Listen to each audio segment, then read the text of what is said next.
আসসালামু আলাইকুম। বর্তমানে ইউরোপের অন্যান্য দেশের তুলনায় পর্তুগালের ডি1 ক্যাটাগরির ভিসার সাকসেস রেশিও কিন্তু অনেকটাই বেশি। বাংলাদেশে বলা যায় বর্তমানে একটা হাইপ চলতেছে।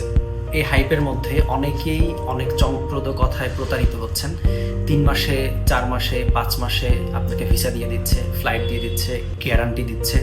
আসলে এই কথার বাস্তবতাটা কতটুকু এবং প্র্যাকটিক্যালি তারা আসলে 3-4 মাসে যেতে পারে কিনা বা তাদের শেষ পরিণতি আসলে কি হয়, এই বিষয় নিয়ে যদি কথা বলতে চাই তাহলে প্রথমেই বলতে হবে যে পর্তুগালে যাওয়ার ক্ষেত্রে আপনাকে কতটা স্টেপ, কোন স্টেপের পরে কোন স্টেপ ফলো করতে হবে এবং আসলে কি কি প্রসেসের মধ্যে দিয়ে যেতে হয়। প্রথমে আপনাকে পর্তুগালের একটা কোম্পানি থেকে ওয়ার্ক পারমিট তুলতে হবে, তারপরে বাংলাদেশ থেকে ইন্ডিয়ান ভিসার জন্য অ্যাপ্লাই করতে হবে, এম্বাসির অ্যাপয়েন্টমেন্ট তুলতে হবে।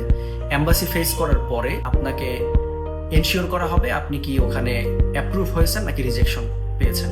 সো এই যে প্রত্যেকটা ধাপ, প্রত্যেকটাতেই এরকমের 1 থেকে 1.5 মাস, 2 মাস, 3 মাস, 2.5 মাস এরকম বিভিন্ন মেয়াদের সময় আপনাকে দিতে হবে। এখন কেউ যদি আপনাকে বলে যে আমি সবগুলো 1 থেকে 1.5 মাসে করে নিয়ে আসবো, তাহলে প্রকৃত অর্থে এটার কোনো ভিত্তি নেই। আপনি যদি এরকমের চমকপ্রদ কথায় প্রতারিত হন, সেটার দায় দায়িত্ব একান্তই আপনার। আপনাকে মনে রাখতে হবে পর্তুগাল হচ্ছে ইউরোপের একটা সেনজেনভুক্ত দেশ এবং এখানে যেতে হলে নির্দিষ্ট প্রসিডিওর মেনেই আপনাকে যেতে হবে এবং এটার কোনো শর্টকাট খুব একটা নেই। তো আপনাকে আমি বলবো, যদি পর্তুগাল যেতে ইচ্ছুক হন তাহলে সঠিক তথ্য জানুন। আমরা বাংলাদেশ আরামাইন ওভারসিজ RL 2099 আমরা আপনাকে বলছি সঠিক তথ্য। আপনার যদি প্রয়োজন হয় সরাসরি আমাদের অফিস ভিজিট করতে পারেন অথবা আমাদের নিচে দেওয়া ফোন নাম্বারে কন্ট্যাক্ট করে আমাদের থেকে সঠিক তথ্য জেনে নিতে পারেন।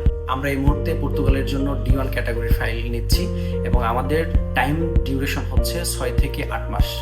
আপনার যদি মনে হয় যে আমাদের দেওয়া তথ্যগুলো সঠিক, তাহলে আপনি যোগাযোগ করতে পারেন আমাদের সাথে, আমাদেরকে বিশ্বাস করতে পারেন। আশা করি আপনার যে স্বপ্ন সেটা পূরণ করতে আমরা সাহায্য করতে পারবো।